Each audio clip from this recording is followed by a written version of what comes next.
ruso, japonés. Todos estos son idiomas que de alguna manera son parte de la comunicación humana. Sin embargo, se limita mucho a las personas que realmente entienden y profundizan en esos idiomas, ¿no? Entonces, pensemos en eso y pensamos más allá de lo que podría ser los sonidos que producen las ranas, los grillos, los pájaros y cualquier otro tipo de animal que nosotros escuchamos en la naturaleza. ¿Será a lo mejor una manera de comunicarse de esos animales o simplemente es una melodía que llega hasta nuestros oídos como una parte natural, ¿no? Y que simplemente podríamos apreciar? Pues bueno, quédense en este capítulo para saber más acerca de este tipo de comunicaciones en los animales y especialmente en los anfibios. Bienvenido, maestro Eric, ¿cómo estamos? Hola. ¿Cómo estás el día de hoy? Estamos muy bien, muy bien. Muchas gracias por invitarme, Armando. Aquí andamos. Bienvenido al Sináptico Podcast, un gusto tenerte acá. Yo sé que eres biólogo de formación, ¿no? Sí. Y que además tuviste tu formación de maestría en el Instituto de Neuroetología, ¿no? ¿Nos podrías platicar más o menos acerca de qué es lo que se hace ahí en el instituto, cuáles son algunos de los estudios y pues ya vamos a abarcar más o menos qué es en lo que tú te especializas, ¿no? Claro. Porque por eso tocamos esta parte de los anfibios, porque justamente es de lo que hoy vamos a hablar y de lo que hoy nos vas a ilustrar, ¿no? Claro, sí, sí. Bueno, pues como bien lo dices, en el instituto hay como dos líneas, ¿no? Los que trabajan con humanos y los que trabajan con animales. Sí. Yo soy de la segunda línea, ¿no? Y en particular yo trabajo con anfibios y un poco con reptiles, aunque realmente los anfibios son mi grupo de interés principal. Y bueno, en el instituto se hacen muchas cosas, precisamente por la diversidad de animales que hay y que se buscan estudiar en este espacio, en este instituto, pues se trabajan bastantes cuestiones de comportamiento, comunicación, como bien mencionabas, y se trata de abordar desde una perspectiva quizá de importancia en la actualidad, tratando de evaluar cuáles son los efectos que actualmente existen sobre la fauna, sobre la biodiversidad en general, provocados precisamente por lo que sería la actividad humana, ¿no? Que es bastante pues agresiva muchas veces con los animales. Entonces esa es una línea de investigación que manejamos mucho ahí. Junto con otras cuestiones que no tienen que ver tanto con el ser humano y que tienen que ver ya más con los animales, cómo actúan, por qué hacen las cosas que los vemos o a veces no los vemos hacer. Y eso es bastante interesante porque nos da una idea a nivel evolutivo de por qué incluso nosotros humanos hacemos lo que hacemos, ¿no? Sí, claro, ¿no? Y fíjate que una de las materias que llevé ahí durante la maestría fue la de animalogos. Y justamente me cambió como toda la perspectiva, ¿no? De que incluso de referirte a los animales como animales no humanos, ¿no? Porque de repente caemos en la falacia de decir, es que los humanos somos lo máximo y todo, ¿no? Y cuando somos realmente una especie como bastante nueva relativamente, pero que pues igual por la parte del intelecto y todo el desarrollo que se ha hecho pues, a lo largo de miles de años, ¿no? Pero pues a veces no nos detenemos a pensar, ¿no? Que no somos realmente una especie tan antigua, o sea, hay otros animales que han existido más tiempo que nosotros y a veces, pues, de mala manera, pues los hacemos de menos, ¿no? Y no pensamos la maravilla o lo complejo que podrían ser, ¿no? Los animales en cuanto a su comunicación, la parte de estructuras sociales, ¿no? Entonces, a mí se me hace bastante interesante y a mí me da mucha risa, por ejemplo, no sé si te ha pasado, si de repente has, de repente dice, oye, ¿y a qué te dedicas o qué estudias? No, pues neuroetología. Te dicen, ¿neuro qué? ¿Sí? Sí. Neuro, ¿con qué se come, no? Sí, claro. Y a veces es gracioso, pero también es bonito poder explicar, decir, es que nosotros estudiamos el comportamiento animal, ¿no? Y como tú lo dijiste, animal, humano y no humano, ¿no? Exacto, entonces, llega a ser bastante, pues, interesante ver la manera del comportamiento de cada uno de los animales y de las especies, ¿no? Y a todo esto, por ejemplo, hablaba al principio, por ejemplo, de las lenguas y de los idiomas, que a pesar de ser de la misma especie, pues realmente la comunicación se limita a las personas que lo pueden entender, ¿no? Claro. Entonces, en los animales, en la comunicación realmente, ¿cómo pasa? ¿Cómo sucede la comunicación animal? ¿Es por medio de sonidos, señales? ¿Cómo es el asunto ahí? Claro, sí. Bueno, la comunicación en sí es muy diversa, ¿no? Si bien mencionaste la comunicación por sonidos, que en nuestro caso es hablando, como ahora justo, hay más tipos de comunicaciones, ¿no?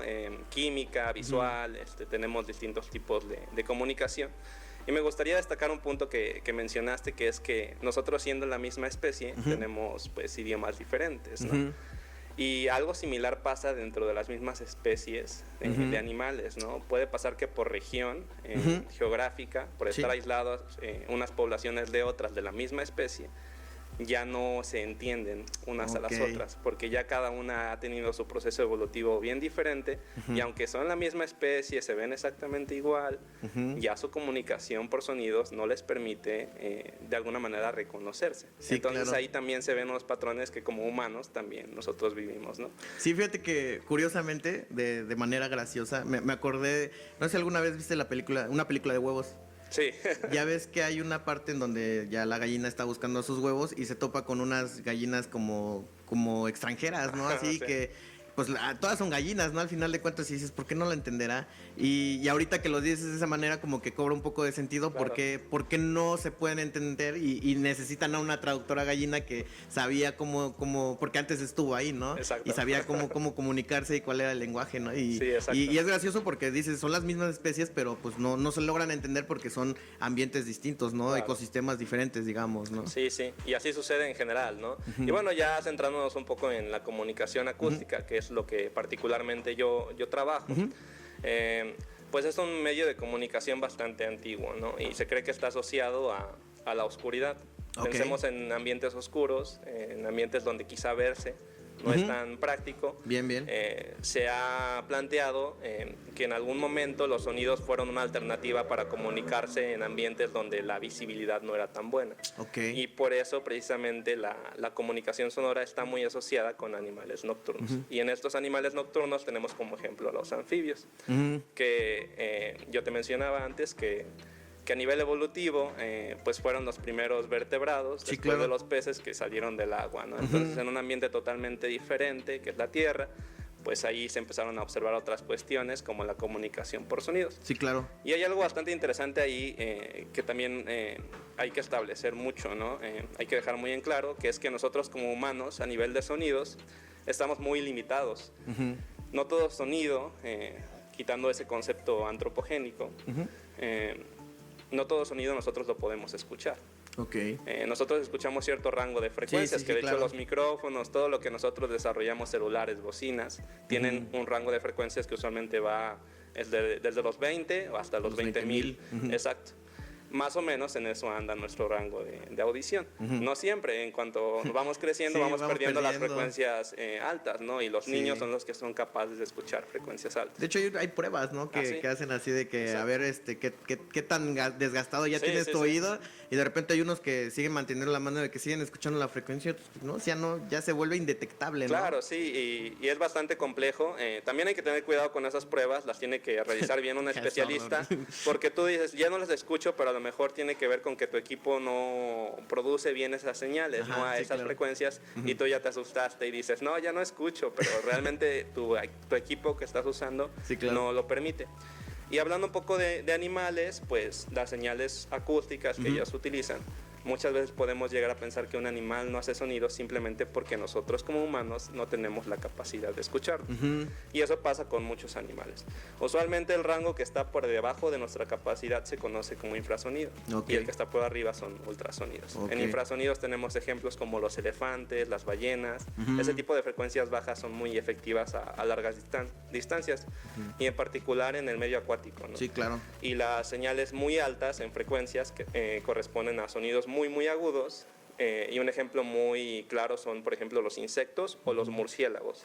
Entonces sí, son sonidos que nosotros no vamos a saber nunca cómo se podrían llegar a escuchar, ¿no? Sí, claro. Pero hay equipos que nos dejan de alguna manera registrarlo y poderlo estudiar, pero nosotros jamás vamos a tener acceso a ese tipo de información. Y justo es más o menos, tú utilizas este tipo de equipos cuando sales a campo y cuando vas a registrar justamente, ¿de qué has registrado sonidos? ¿De qué animales has registrado sonidos tú? Bueno, en general, cuando yo empecé a trabajar con sonidos, Pues siempre me he centrado mucho en los anfibios porque las ranas y los sapos en particular, cuando hablo con otras personas que trabajan con animales y graban sonidos, siempre me decían, es que tú vas y entrevistas a las ranas, literal, puedo ponerles el micrófono bien cerquita y cantan, ¿no? Eso me permite grabar sonidos de mucha calidad, ¿no? En cambio, aves o primates que se andan moviendo muy lejos, pues sí son un reto para estar haciendo ese tipo de grabaciones, ¿no? Sí, claro. Pero en particular hay sonidos en la naturaleza bastante diversos, tan solo aquí en la región en la que vivimos, por ejemplo, las aves, las oropéndolas, que son unas aves muy bonitas, bastante coloridas, hacen un canto bastante espectacular. Muy complejo, ¿no? Y cuando lo analizas dices, no es posible que un animal pueda hacer un sonido tan complejo, ¿no? Sí, claro. Sí, pero es muy diverso y en particular las ranas son un poco, llamémoslo, simples en cuanto a sus sonidos, no tienen tanta diversidad como algunas aves que tienen una variedad de cantos espectacular. Las ranas son muy generales en sus cantos, es común que tú veas una rana, te puedes quedar viéndola toda la noche y siempre va a ser el mismo sonido, una y otra vez. Sí, de hecho, hasta es como hasta hipnotizante, ¿no? Incluso hay personas que buscan sonidos de lagos o cosas así, siempre está como la rana ahí como constante, ¿no? Así como que el mismo sonido. Sí, en las películas cuando pones una escena de noche, siempre te ponen como un mismo audio de un lago con ranas cantando, y uno que conoce las especies, a veces te ponen una película en una región donde no está esa especie y dices, no, ahí no puede haber esa rana, ¿no? Ya te pones bastante estricto con eso. Pero bueno, con las ranas es algo bastante particular porque ya vemos sus cantos son muy cortos, ¿no? Llevemos un canto de medio segundo. Ese medio segundo es suficiente para que otro individuo que lo esté escuchando a ese producir esa señal tan corta decida qué hacer con ese individuo. Por ejemplo, si un macho está cantando, el macho que lo está escuchando puede decidir si le conviene enfrentarse con él para pelear por el territorio, o una hembra puede decir si ese macho es de buenas características con base en ese sonido tan cortito, para saber si se puede reproducir o si le conviene reproducirse con él.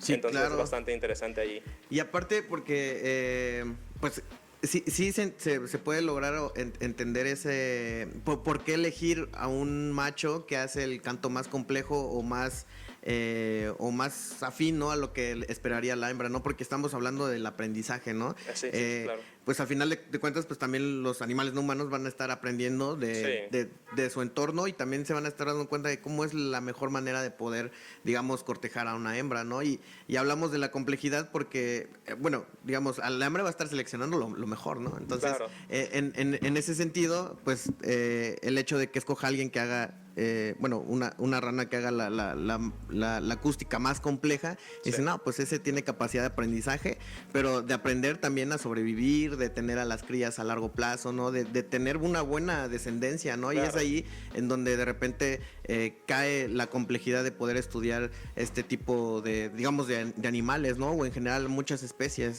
que en aves también pasa, ¿no? La parte del cuidado parental, claro, que o al momento de la selección de la pareja, pues también se ven implicados como muchas cuestiones en algunas aves, pues la parte del baile, ¿no? Del cortejo, claro, los movimientos, ¿no? Ahí estábamos hablando de una parte que ya no es tan auditiva, sino más visual, ¿no? En ese caso de algunas aves, pero pues sí es bastante interesante también cómo desde la acústica también se puede ver eso, ¿no? Sí, claro. Sí, como bien mencionas, está la complejidad del canto. Las aves en particular destacan por mucha complejidad.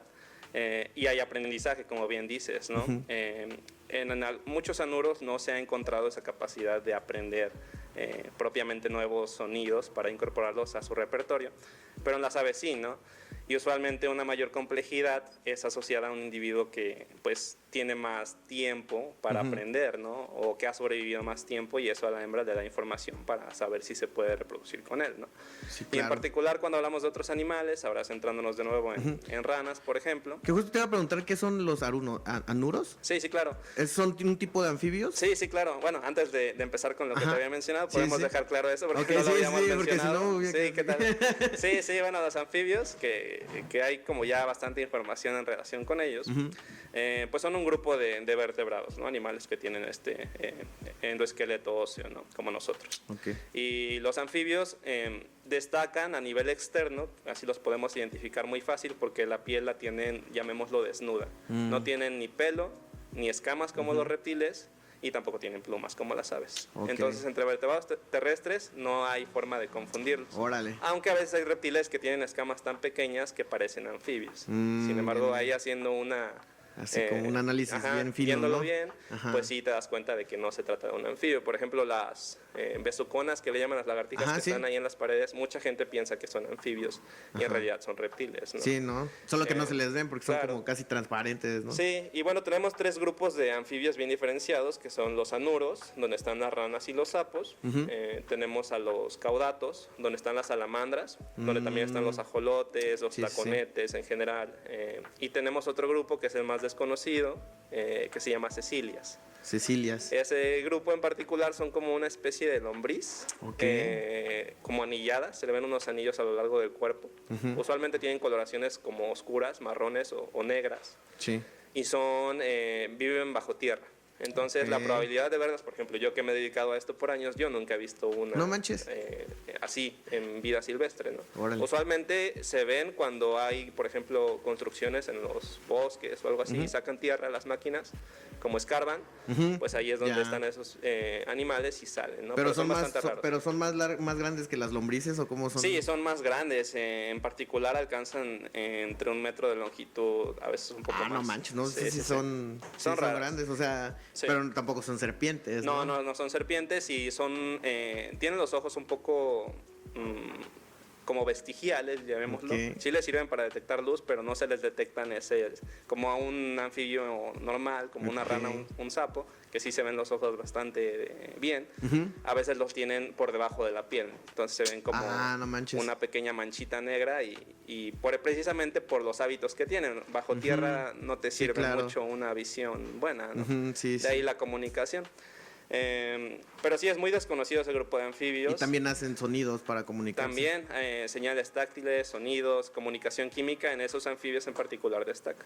Las salamandras, en la mayoría de los casos, me parece que hay un par de casos que sí se sabe que hay sonidos. La comunicamunicación es más química. Y en los anuros, las ranas y los sapos, la primordial es la acústica. Aunque sí hay de todas las tipos, ¿no? Solo hay una que puede ser primordial, ¿no? Llamémoslo así. Entonces es muy diverso. De las cecilias, aquí en México solo hay 3 especies. Es bastante pobre el grupo a nivel de diversidad. Las salamandras son un poco diversas en México, por la zona en la que estamos. Usualmente hay más salamandras en el norte, en Estados Unidos. En Estados Unidos destaca por muchas salamandras. Y en ranas y sapos es lo que más tenemos. Y es bastante curioso México porque ranas y sapos nos llegan especies del sur, de Centroamérica y Sudamérica, y las salamandras nos llegan del norte. Entonces México está privilegiado como estar ahí en el punto medio. Y por eso es muy diverso. Exacto. Órale, no manches. Esa es una de las cosas que hacen especiales a México. No manches, oye, no sabía eso. Así es esto. Con razón es mega rico en muchas cosas, ¿no? Sí, es súper interesante. No manches, y aparte el ecosistema también, que tenemos un montón de ecosistemas, de climas, de flora, fauna, ¿no? Claro. Y gastronomía también está bien. Ya si hablamos de la gastronomía, ¿no? Y justamente, bueno, también hablando justamente como de esas partes como más regionales,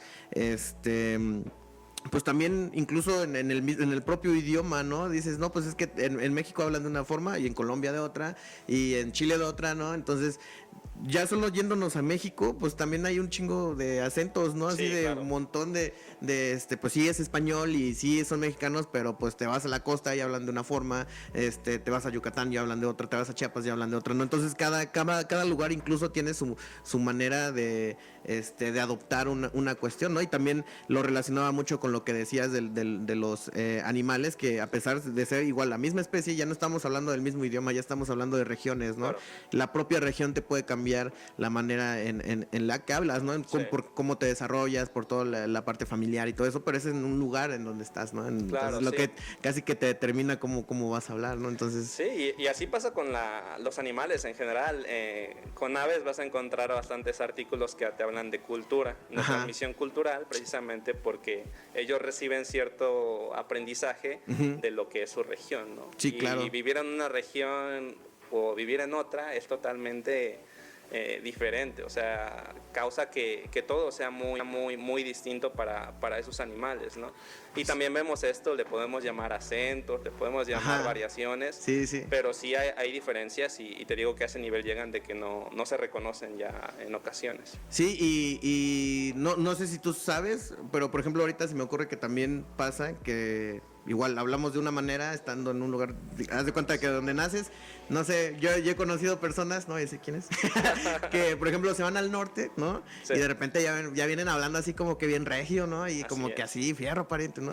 Y también cambia, ¿no? Su manera de hablar, pero claro, es por el entorno en el que está, ¿no? Y no es como, no es como una idea de que, es que se dejó llevar por eso y lo demás, ¿no? Algunas personas quizás sí, pero se entiende el hecho de que estás rodeado, es lo único que estás escuchando, ¿no? Y tiene que cambiar tu manera de hablar. En los animales pasa lo mismo, pasa que cambian a lo mejor frecuencias, duración, latencias o algo así. Totalmente.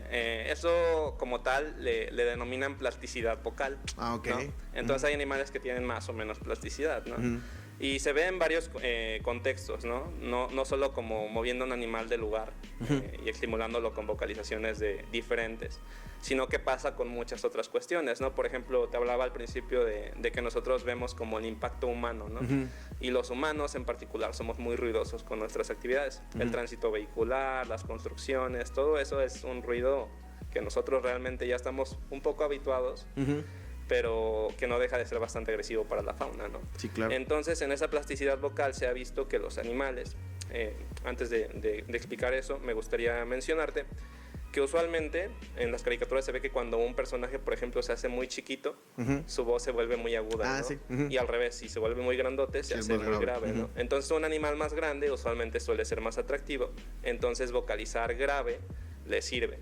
El problema con los humanos, con las actividades humanas, es que se producen muchos sonidos graves que les afectan a los animales. Y en el aprendizaje también, ¿no? Exacto, en el aprendizaje también, pero en particular, si no te escuchas por esos sonidos graves que genera el humano, la única opción que tienes es hacer tus sonidos más agudos. Entonces, si eres grandote y quieres escucharte, tienes que hacer una voz aguda, llamémoslo así. Entonces, si eso le llega a una hembra, la hembra piensa que eres un macho pequeño. Sí. Entonces, ahí ya se pierde como ese valor evolutivo de la señal que teóricamente debería ser más grave. Pero afectada al final de cuentas por la parte humana, exacto, ¿no? La parte de, digamos, urbanización, deforestación, o sea, toda actividad humana que implique desarrollo. Todo eso. Le dan a torre a toda la parte de la comunicación. Sí, animal, exacto. ¿no? Centrándonos en comunicación, ¿no? Porque obviamente cualquier transformación, talas y eso, pues tiene un efecto sobre la temperatura, lo hemos vivido mucho. Sí, claro. Los anfibios. Lo acabamos de vivir. Ajá, sí, fue increíble.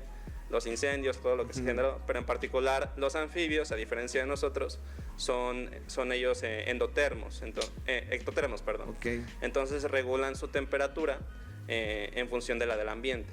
Es diferente a nosotros que tenemos una temperatura corporal pues, estable, ¿no? Que solo sube en cuestiones como de enfermedades y así es una respuesta inmune, ¿no? Sí, claro. Pero en particular los anfibios, así como los reptiles que los vemos ahí tomando el sol, pues dependen de esa temperatura. Sin embargo, pues cuando es muy elevada, no es como que estén más activos siempre, ¿no? No es una relación lineal, sino que a veces llegan a un pico donde es la temperatura máxima que aguantan y ya de ahí baja la actividad o incluso amenaza su supervivencia. Entonces ya esa es otra cuestión bastante interesante. Por eso a anfibios y reptiles se les llama animales de sangre fría. Que no es el término más adecuado, pero sí, justamente es lo que te iba a preguntar, ¿por qué se les llamaba justamente así? Pero es por el tipo de termorregulación que tienen, ¿no? No manches, está muy cañón porque aparte, digamos, hablamos solo de una parte como del sonido, ¿no? Que lo que producen, que pueden producir diferentes tipos de sonido, aunque sean de la misma especie, si son de diferentes regiones, ¿no? Sí. Pero ¿para qué se ocupan, o para qué ocupan más bien ellos los sonidos, ¿no? Para el apareamiento, para territorialidad, para todo esto que en realmente ¿cuál es lo que diferencia un sonido de otro? Por ejemplo, uno de apareamiento y otro de territorialidad. Más o menos ¿cuál sería la distinción? Obviamente no al oído humano, ya analizándolo con los aparatos que, por ejemplo, tú utilizas, son micrófonos, ¿no? Especiales. ¿Qué tipo de micrófonos son los que ocupas? Bueno, yo uso distintos tipos de micrófonos en función de lo que quiera hacer. Ahora hay como bastante avance en eso. Antes los equipos que se llevaban a campo eran unos micrófonos grandotes, unas grabadoras, así que tenías que cargar en todo el cuerpo, pero ahora ya son muy compactos, ¿no? Okay. Y en particular hay unos que me gustaría destacar, para no extenderme tanto en el tema, que son dispositivos de grabación autónoma. Es decir, que tú los programas previamente en la computadora, tú les dices, quiero grabar de 8 de la mañana a 8 de la noche, 5 minutos cada hora, los programas, y los dejas en el campo. Y son tan buenos esos equipos que te permiten registrar toda la actividad durante periodos muy largos, ¿no? Entonces, esos destacan mucho en la actualidad porque para uno ir a campo, pues es bonito, pero no siempre puedes ir, ¿no? Sí, claro. Entonces, dejar una grabadora un mes que te esté diciendo cómo se comportó esa rana, por ejemplo, en mi caso, todo ese mes, sin yo tener que estar ahí, es una ventaja bastante impresionante, ¿no? Y bueno, ya hay otros micrófonos, las parábolas, los shotgun, que son especializados, pero que de alguna manera requieren la presencia de la persona que los está usando. Ya para poder manipularlo, ¿no? Y usualmente eso conviene cuando tú quieres precisamente saber cómo canta un animal. Necesitas ver que es ese animal al que estás grabando, necesitas verlo, necesitas apuntar y ya lo grabas. Y también tienes que observar. Por ejemplo, yo te mencionaba que hay distintos tipos de cantos, agresivos, reproductivos, territoriales. Y la única forma de que puede decir que ese canto sirve para eso es viendo. O sea, si en función del contexto tú ves que ese animal produjo ese sonido cuando había otro macho y después se pelearon físicamente, tuvieron un enfrentamiento, asocias ese canto a un canto territorial. Okay. En cambio, si ves que ese canto lo está haciendo y luego se acerca a una hembra y se reproducen, pues estableces que es un canto reproductivo. Pero todo eso es con base en el contexto. Y con la observación. Y con la observación. Ah, ok. Entonces, uno tiene que conocer eso. Si no sabes cómo vocaliza una especie, primero tienes que ir al campo, observarla y establecer todo lo que hace y para qué sirve cada canto, ¿no? Prácticamente tienes que establecer un parámetro para saber de dónde partir, Así ¿no? es. Órale. Sí, es complejo, ¿no? Y hay especies muy estudiadas y otras que no. En particular, en México es una disciplina que tiene ahorita bastante crecimiento. Le falta todavía, obviamente. Pero sí hay especies muy estudiadas en el continente americano que sirven como modelos de estudio, de las cuales se sabe mucho a nivel de su comunicación acústica. Sí, claro. Y aparte, por ejemplo, tú ahorita, ¿cuál es tu especie de estudio actualmente? Claro. Bueno, yo en particular, precisamente como buscando un buen modelo, ocupo una especie que se llama rana de puntos azules. El nombre científico es Esmilisca cyanosticta. Siempre son un poco complicados los nombres científicos, pero luego son más fáciles que los comunes, te diré. Tanta diversidad tenemos en México que a veces es difícil poner, saber. Por ejemplo, los ajolotes, que tenemos un montón, ¿no? Tenemos alrededor de 30 ajolotes, ¿no? No manches. Entonces ponerle ajolote mexicano, pues te vas complicando y tienes que cada vez que inventarle algo más. O sea, no todos los ajolotes son mexicanos.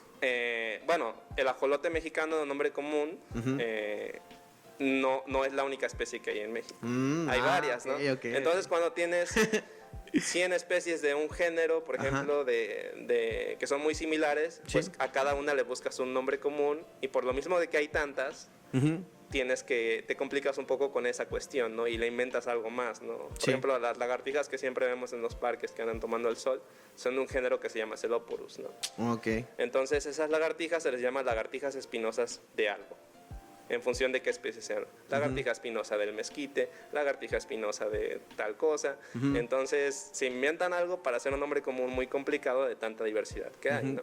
Pero bueno, ya regresando a la especie, es una especie bastante bonita físicamente, pero a nivel de comportamiento es bastante interesante porque se conglomera usualmente en cuerpos de agua.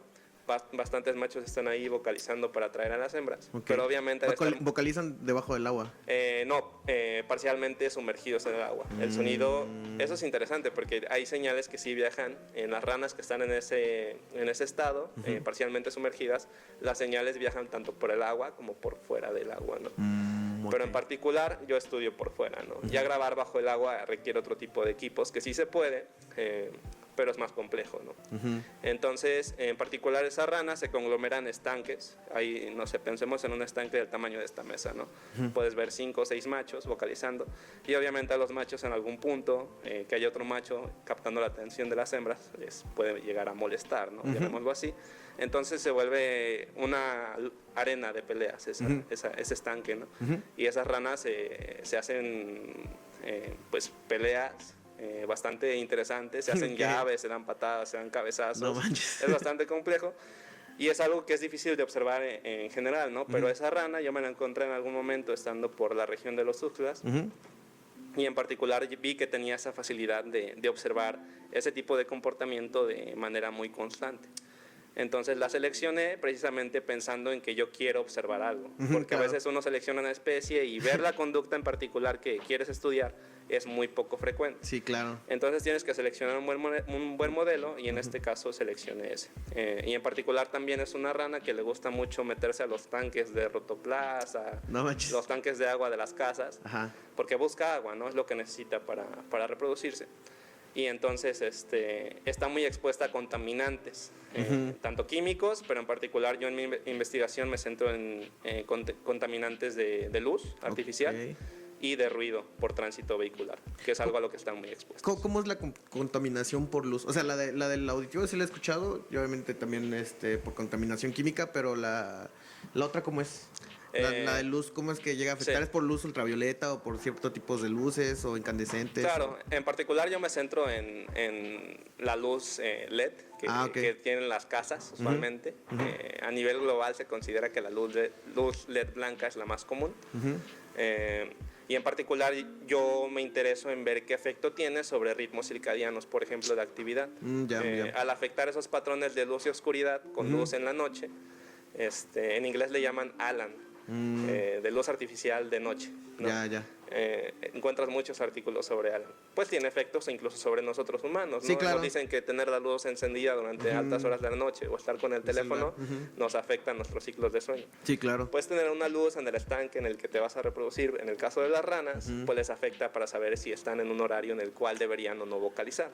Claro. Entonces eso altera todos los patrones de actividad, ¿no? También. Y eso pasa en muchos animales. Está bastante estudiado el tema, pero en particular se ha centrado mucho en las aves, porque las aves son un grupo de animales que resisten mucho la presencia humana, ¿no? Por la capacidad de vuelo. Los anfibios, pensemos en un anfibio que está ahí la banqueta caliente a 35 grados, no va a sobrevivir ahí, pero las aves sí tienen cierta capacidad, y el estudio de la contaminación lumínica en particular se ha centrado mucho en aves.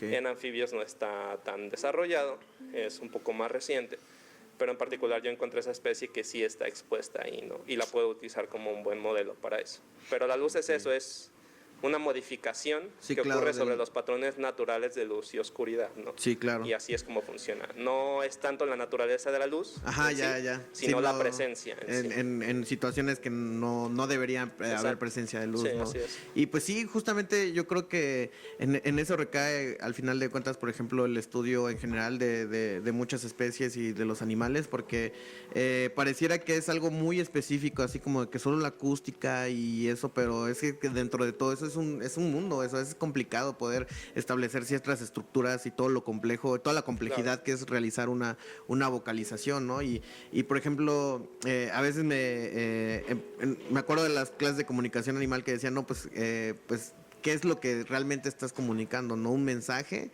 hacia quién, que tiene que ver también un receptor hacia quien llega ese mensaje, ¿no?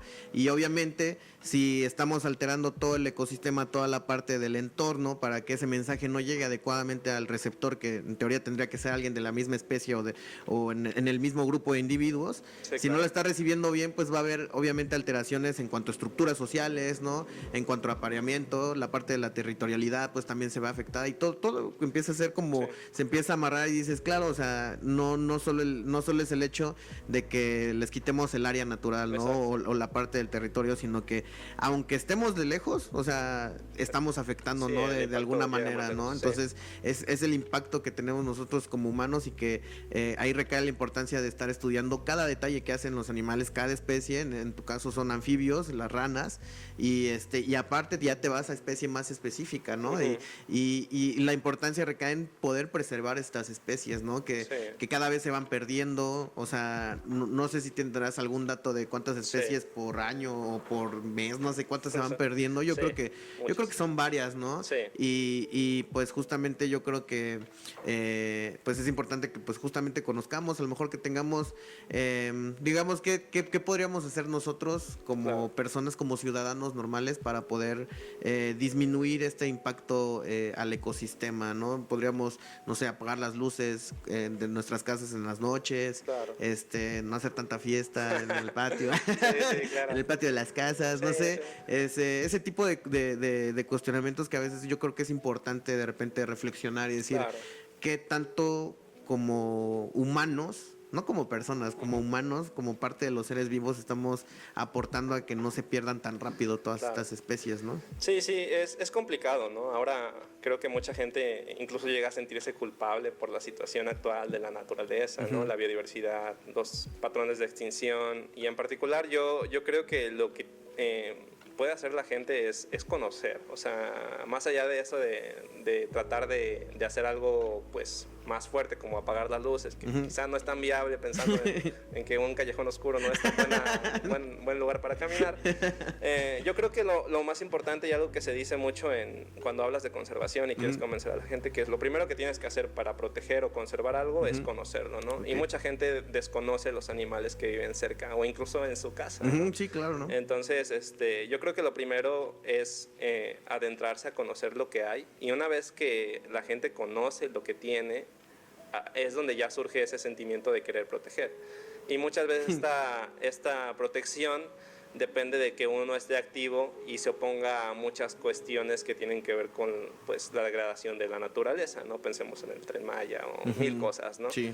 Al estar más involucrado, al conocer el impacto que va a tener, las afectaciones que va a tener, pues uno puede llegar a sentirlo más como algo propio y protegerlo, ¿no? Pero es complicado, realmente yo creo que es el primer paso, y ya de ahí las acciones que pueda hacer cada uno. Pues yo lo que les diría, acérquense a áreas naturales protegidas, vayan a ver a los parques, volteen arriba a ver las aves, todo eso es bueno, ¿no? Sí, claro. Como primero es conocer, es lo primordial, ¿no? Casi que hacer conciencia, no de los actos, sino simplemente de estar conscientes de qué es lo que nos rodea, ¿no? Claro. No todos son edificios, casas y así. Aislémonos un rato en el campo, no es tan difícil irte a una parte natural así, sí, alejado de la ciudad, y nada más callarte y estar escuchando el puro canto de las aves, el sonido de los árboles, del viento, claro. y como que tomas conciencia y dices, claro, o sea, todo esto es un pedacito de lo que a lo mejor nos hemos dejado como humanos, pero que todavía podemos disfrutar, ¿no? Sí, y al fin y al cabo todo eso es patrimonio, ¿no? Así como buscamos proteger una cultura que no desaparezca, es lo mismo con los animales, ¿no? Es patrimonio, tenemos derecho a verlo, ellos tienen derecho a estar. Y a veces es un poco egoísta el humano en ese sentido, porque, por ejemplo, lo que vivimos, lo que mencionamos del calor, ¿no? Pues cuando estaban talando árboles y estaba el calor, todos estaban ahí al pie del cañón, claro, pidiendo que talaran más árboles, ¿no? Mucha razón. Pero usualmente lo transformas como algo en que tiene utilidad para ti. O sea, si están talando los árboles, pues da más calor y yo no quiero sentir más calor. Sí. Entonces es algo muy egoísta, ¿no? Sí, sí. Y eso, pues se entiende, ¿no? Pero más allá de eso, es un punto que me gusta destacar, porque usualmente nosotros promovemos la conservación de un animal, por ejemplo, animales que son percibidos, los percibidos negativamente, las serpientes, ¿no? Okay. Usualmente es muy difícil convencer a una persona de que no la mate, ¿no? De que no le desagrade. Sí. Y lo que muchos intentan hacer es decir, esta especie te sirve tenerla, esta serpiente te sirve porque te protege de estas cosas, ¿no? Te va a evitar que tenga tus plagas. Así, ¿no? Pero todo lo tratamos de hacer una utilidad para el humano. Vivimos en este sistema tan así, o sea, te conviene en algo tenerlo, ¿no? Sí, y claro, es un poco brusco ese mensaje, porque en algún momento hice la reflexión y les preguntaba a algunos en una plática, que si nosotros fuéramos al revés como humanos, ¿cómo le venderíamos a otra especie que no nos mate? ¿En qué servimos? Sí, claro. Para ellos, ¿no? Sí, sí. Y pues realmente podríamos pensar que el humano en este planeta no tiene una función buena, ¿no? No, al contrario. Entonces no nos podrían salvar. Entonces, ¿por qué a las serpientes y a estos animales, las ranas, los sapos, los taconetes, se les tiene que dar una función o una utilidad, incluso a nivel económico, que se vea ahí? Sí, ¿no? Entonces, lo que yo busco hacer, y con los datos que más o menos me gusta compartir de cosas como interesantes de los anfibios, pues es más como ese interés, ¿no? Que este animal hace esto, este animal vive aquí, y que eso genera interés, y ya a través de eso, pues, la gente como que se apropie de alguna manera de su biodiversidad, ¿no? Y así, y no pensar necesariamente que me conviene tenerla, ¿no? Sí, claro. Es algo como un cambio de pensamiento, que tiene que haber, ¿no? Sí, un cambio de pensamiento, justamente, y yo creo que, pues, la verdad te agradezco porque no había justamente reflexionado. De hecho, no había escuchado esa parte de que para tratar de justificar el no matar algo que no nos agrada, es como tratar de darle una funcionalidad. Y ahorita, como no lo había escuchado, cuando lo dijiste, pues claro, pues sí, se podría pensar que podría ser funcional, pero también es egoísta pensar que no lo vas a matar solo porque te va a funcionar a ti, ¿no? Entonces, pues sí, ¿no? O sea, pues las especies hay que dejarlas vivir, o sea, obviamente existen plagas y cuestiones como más específicas, claro. pero ya estamos hablando de que generalizamos todo el peligro a todas las especies y pensamos que todas van a hacer daño, que todas son venenosas, que todas son agresivas, ¿no? Pero incluso pues una serpiente puede pasar por ahí, no te hace nada, pero vas tú y la molestas y obviamente se va a sentir agredida, ¿no? Y va a tratar de tener ese comportamiento obviamente de defensa, ¿no? Contra depredadores y lo que naturalmente va a hacer, ¿no?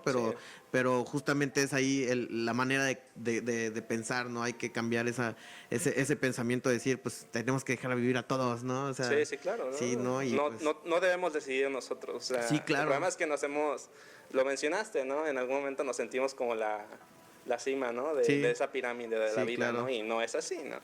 En ese contexto evolutivo se tienen como bastantes ideas erróneas de ese esquema, ¿no? Del mono, como poco a poco se va haciendo humano, y eso es totalmente incorrecto, ¿no? Sí, claro. No es como que vengamos de eso en particular, sino que tanto los primates que conocemos como nosotros, pues venimos del mismo ancestro, ¿no? Sí, claro. Y cada uno sigue un camino muy, muy diferente, ¿no? Pero es eso, ¿no? Nosotros, pues cambiamos tanto, nos volvimos tan conscientes, que ahora nos sentimos que somos dueños. Sí. La tierra le pertenece a una persona o a algún país. O sea, sí.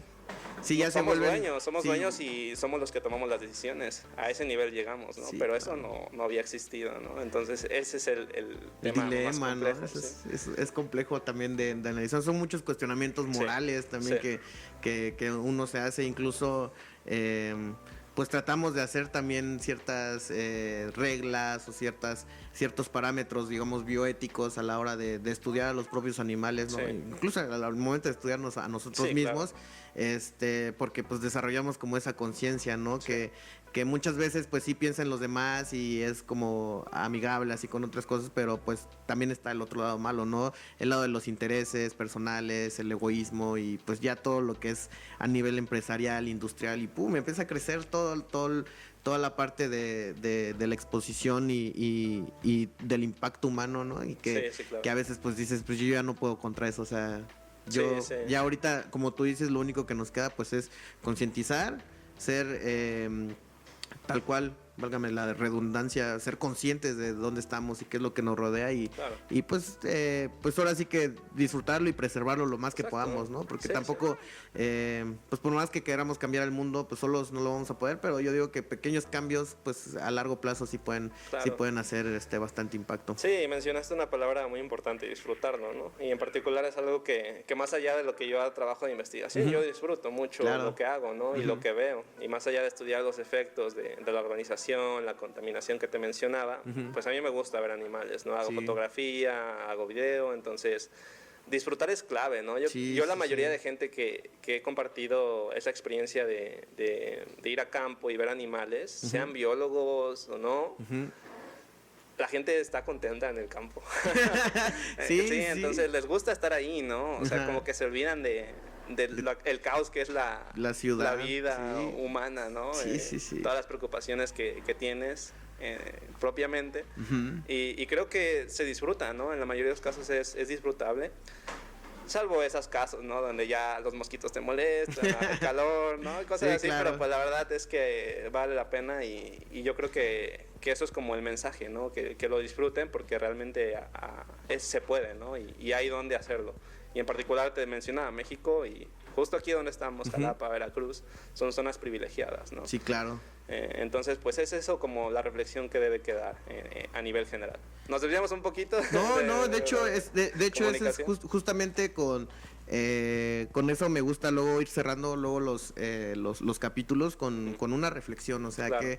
qué nos llevamos de toda esta plática y qué es lo que le podemos otorgar a nuestra audiencia, ¿no? Y que se lleven algo bueno, no solo datos curiosos, no solo información científica, sino que también haya un mensaje importante, ¿no? En claro. Todo lo que porque también de eso se trata la divulgación, ¿no? A veces pues digo que como personas que estamos inmersos en la parte de la investigación, los que tenemos la oportunidad podemos dar un poquito de divulgación de lo que hacemos, claro. Mostrarles que todo lo que se sabe a nivel general pues ha sido a base de estudios y a base de trabajo, de esfuerzos, de equipos de trabajo, ¿no? Como el tuyo, que se enfoca en partes muy específicas y que al final de cuentas pues logran entender por qué las especies o en este caso las ranas hacen los sonidos que hacen y poder entender cómo es que viven, ¿no? Y de alguna manera pues entender toda la parte del ecosistema y de la naturaleza y en general de la vida, ¿no? Claro, sí.